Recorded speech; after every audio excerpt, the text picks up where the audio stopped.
Yo quisiera iniciar el módulo 1 sobre resiliencia, invitándolo a caminar durante estos meses, ya a todos aquellos que, al igual que nosotros, pertenecen, podríamos decir, al mismo club.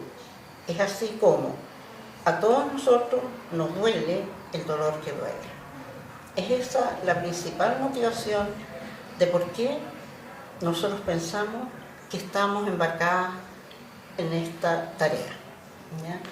Tarea que lograremos realizar gracias a la organización muy eficiente de Ana Forés y Pilar Surjo, quienes han trabajado muy efectivamente, además de afectuosamente. El hecho de que podamos hablar en nuestro idioma marca sin duda un hito en la cantidad de seminarios, congresos, conferencias que se han dictado en casi en las 4 últimas décadas o más, los que han sido fundamentalmente en inglés. El hecho de que este sea en nuestra lengua ya tiene una significación muy especial. Nos hemos podido plegar con nuestras palabras, con nuestra forma, y así expresar los contenidos que queremos entregar, que queremos más bien compartir, de forma más natural y espontánea. Sin duda, agradecemos a la Universidad de Barcelona que nos brinde la oportunidad de ser quien somos. Me permitiré introducir el tema de resiliencia con las siguientes palabras. Estas derivan de mi experiencia, tanto como persona, como también desde mi rol profesional y de mi actual. Mi vida, lo que soy, no es sino la acumulación de todas las interacciones que he tenido a lo largo de esta, con diferentes personas, en distintos lugares y contextos, en diferentes idiomas y a través de gestualidades diferentes. Si bien con gran frecuencia no tengo conciencia de que todo ello está en mi cuerpo, la neurociencia tiene la tarea de recordarme. La neurociencia nos demuestra cómo es el sistema hormonal quien escucha mi ser, cómo es el sistema hormonal que escucha mi alma y a la vez lo traduce en emociones, sensaciones y acciones. Entre esto, el lenguaje escrito y verbal, todo esto haciendo finalmente una sinapsis que florece y se reproduce. Pues bien, luego de esta reflexión comenzaremos presentando el primer tema del diplomado, el estado del arte de la resiliencia. Hace pocos días leía lo que entiendo una de las últimas publicaciones de Stefan van Istendal y me ha surgido el interés, la motivación de invitarlo a reflexionar conjuntamente con nosotras en la definición que Stefan nos da en su publicación del 2010. Él es, de todas formas, y quiero hacerlo muy explícito, uno de nuestros grandes maestros en este tema. Este autor nos señala que la resiliencia humana es ante todo una realidad que podemos observar, caminos de vida que nos sorprenden en bien. ¿Por qué la destaco? La destaco porque existen múltiples definiciones sobre resiliencia. Pero si nosotros tomamos la de Stefan, podemos darnos cuenta que la base de lo que este autor señala es la que se mantiene en todas las demás definiciones. Habrá similitudes, habrá diferencias, pero la esencia es esta. ¿Ya?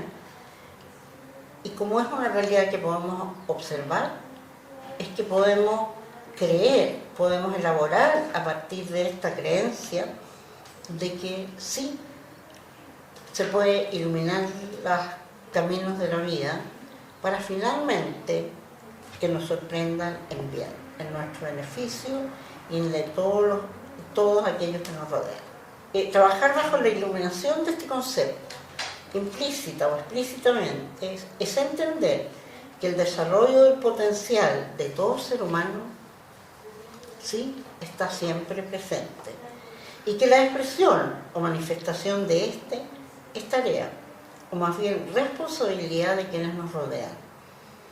¿Cómo? A través del amor y la estimulación. Parece fácil, pero no lo es. Y eso nos demuestran las múltiples publicaciones respecto de las vidas vividas, entre comillas, por por muchas y muchas personas a las cuales a través de sus publicaciones hemos tenido acceso. Desde luego, aquellas vidas que no hemos tenido acceso suelen ser las que más nos podrían aportar. Al referirnos a que esta es una tarea o responsabilidad de todos los otros, implica algo que me parece sumamente importante. Aunque sea indirectamente y no lo tengamos consciente, este concepto conlleva necesariamente una visión, o tiene más bien un contenido moralista o ideológico. Y es así como, y no es primera vez que nos pasa, sentimos que hay una sincronía entre los pensamientos y las publicaciones de Stefan y las nuestras. Por eso, él habla de la Convención de los Derechos del Niño y resiliencia. Y nosotros estábamos pensando justamente en ese tema también.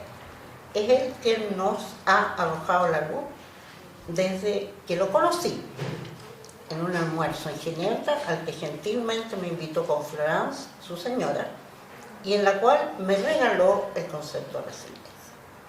En el transcurso de las sesiones que nos corresponde desarrollar durante el primer módulo, estaremos hablando, analizando, elaborando el tema sobre los orígenes y la evolución del concepto de resiliencia. Intentaremos mostrar la evolución que este concepto ha tenido desde sus inicios hasta la fecha, pasando desde una conceptualización que lo visualizaba como un rasgo de personalidad a una que lo concibe como un proceso dinámico e interactivo. Este proceso puede expresarse de distintas formas y en distintos momentos de la vida, en los cuales nos vemos enfrentados a situaciones vividas como adversidad, produciendo estas un significativo dolor en quienes las viven. ¿Ya? Es decir, hemos pasado de una mirada más individual, que la entrega fundamentalmente la clínica, a una multisistémica, es decir, estamos incorporando a los demás, sea esta la familia, el barrio, la comunidad o el país en el cual estamos insertos. Este dolor, al cual me refería hace unos segundos, cobra distintas significaciones acorde a las diferentes personas y por ende lo desarrollaremos en el presente apartado desde una lógica individual, integrando representaciones sociales del dolor frente a la adversidad. Aproximadamente desde los años 80, un conjunto de conceptos que fueron originalmente del léxico cotidiano, tales como son el riesgo, la vulnerabilidad y los factores protectores, han llegado en este momento a ejercer una influencia poderosa en la investigación científica en los campos tanto de la epidemiología, la psicología y la psicopatología. Es así como el concepto de riesgo, factores protectores, estrés, vulnerabilidad, coping, al que en los últimos años hemos agregado mecanismos protectores, resultan ser hoy una parte significativa de la agenda científica que ha tenido el objetivo de comprender la naturaleza de la etiología, el mantenimiento y resultado de los factores que influyen en los procesos de adaptación y desadaptación en el comportamiento humano. A continuación, plantearé más bien las preguntas que esperamos poder ir respondiendo a través de la interacción en los foros y analizando, teniendo ustedes como marco las los documentos y publicaciones que hemos hecho durante los últimos años. Así, es de interés hablar de qué entendemos al hablar de riesgo. ¿Entendemos todos lo mismo? ¿Basta usar el concepto de riesgo para entenderlo? ¿No ocurre lo mismo con los conceptos de adversidad, con el concepto de dolor? ¿O bien satisfacción y alegría? A nuestro rescate llega la neurociencia y esto nos dice, a través de los mensajes, que nuestras hormonas nos entregan el estímulo, nos señalan, nos aclaran cómo el estímulo ha resultado ser para nosotros, agradable o doloroso. ¿Por qué pasamos de ¿por qué pasamos de factores protectores a mecanismos protectores? Al hablar de factores, dejamos fuera la dinámica inherente al proceso de construcción de la resiliencia. Mecanismos, por otra parte, representan una imagen fiel a la dupla necesaria para la construcción de este comportamiento. Es fundamental tener claro que no es una reparación, es una construcción. ¿Acaso la resiliencia es un comportamiento estable? ¿Cuántas veces no nos preguntan, pero cómo? Ahora yo no me sentí resiliente, ahora yo sí me comporté en forma resiliente. Sucede que la resiliencia no es estable, ¿ya? Decíamos que la resiliencia es un potencial.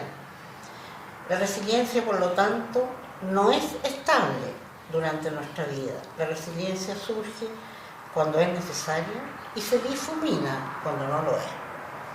¿Es acaso estable el estímulo que nos hace comportarnos resilientemente? No. Es de carácter individual y considera también el contexto en el cual éste se produce. Por lo tanto, el estímulo viene y se va. Y cuando viene, viene empaquetado por su contexto. Por lo tanto, hay que tener mucho cuidado de no generalizar. ¿A qué nos referimos cuando hablamos de vulnerabilidad?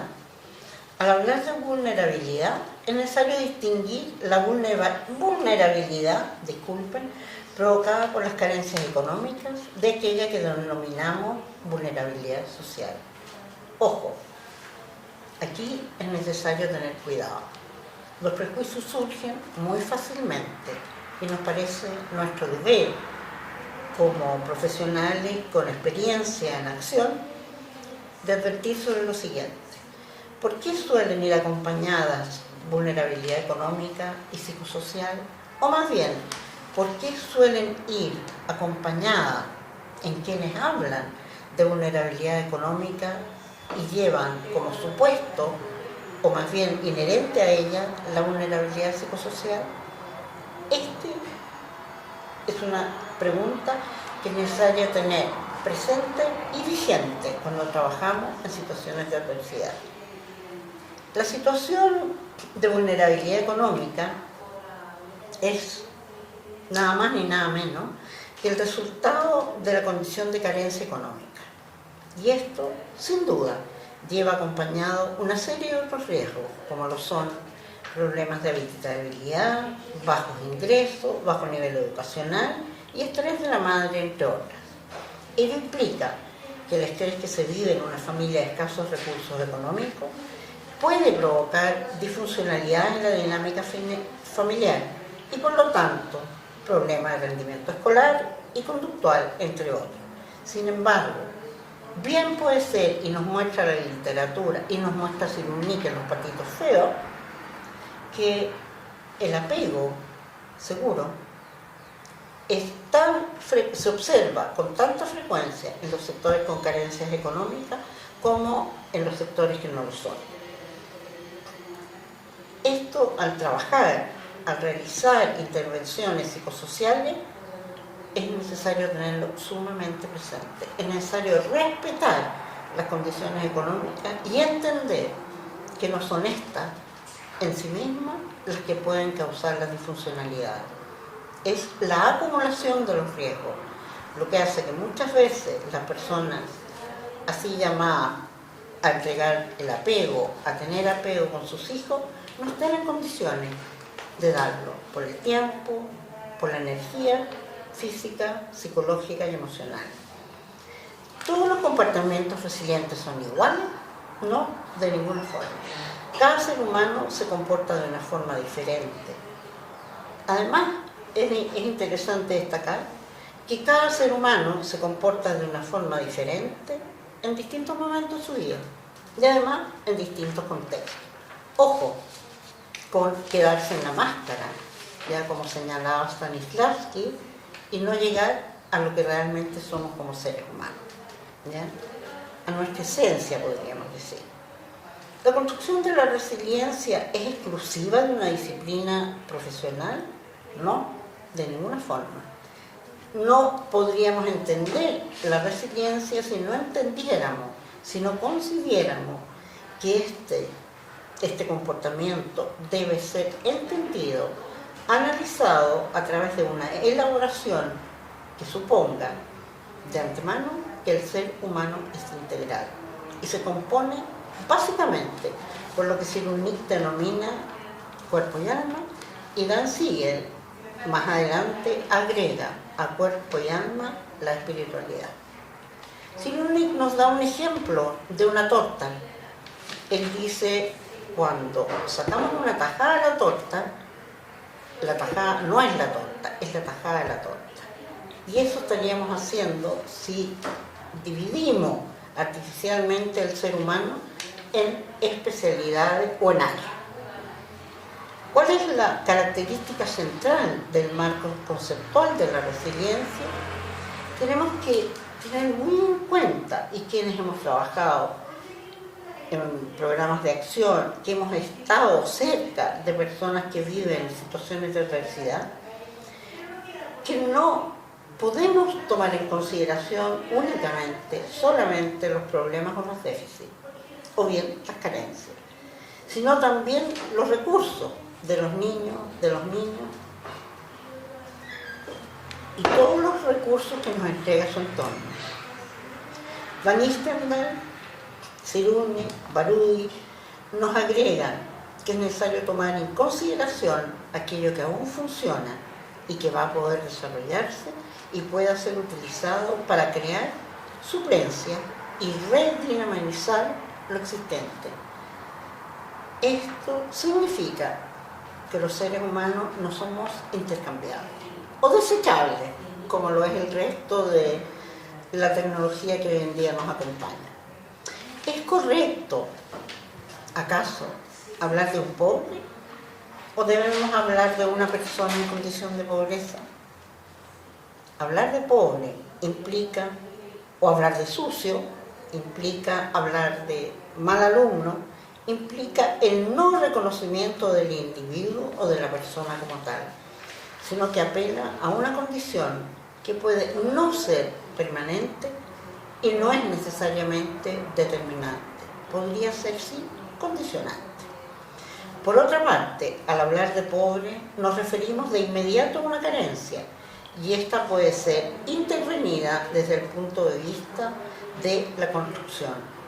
Para las políticas sociales es necesario considerar la prevención de las situaciones adversas y la promoción de la lógica de la construcción.